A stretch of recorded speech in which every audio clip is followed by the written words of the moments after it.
আপনি আমেরিকায় অ্যাসাইলাম করে এখন আপনি খুব চিন্তিত, কেননা আপনি ঘর থেকে বের হতে পারছেন না বা কোথাও যেতে পারছেন না, কারণ ভয় একটাই যে অ্যাসাইলাম করলাম কিন্তু এখনো আমার ওয়ার্ক পারমিট এবং সোশ্যাল সিকিউরিটি আসে নাই, আসতে মিনিমাম 90 থেকে 180 দিন সময় লাগবে, অর্থাৎ 6 মাস সময় লাগবে। তো এর মধ্যে আমি কি করব, এবং যদি পুলিশ ধরে কি উপায়?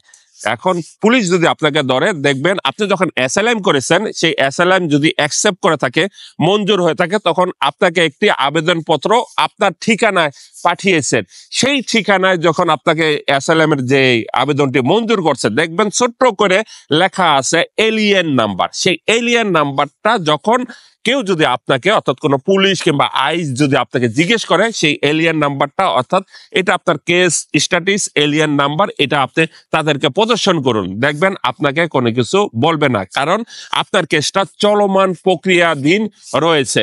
অতএব আপনারা নিশ্চিন্তে থাকুন। তবে আপনি এই মুহূর্তে যদি চিন্তা ভাবনা করেন কোথাও কাজের জন্য, আমি মনে করি যে এই মুহূর্তে আপনার কোথাও কাজ করাটা মানে ভালো না, আপনার কাজ করার দরকার নেই। যখন আপনার কাছে সোশ্যাল সিকিউরিটি কার্ড এবং ওয়ার্ক পারমিটটা আসবে, তখন আপনি খুব সুন্দরভাবে ভালো একটি জব করতে পারবেন এবং আপনার এতে কোনো প্রকার কোনো ধরনের সমস্যা হবে না ইনশাআল্লাহ।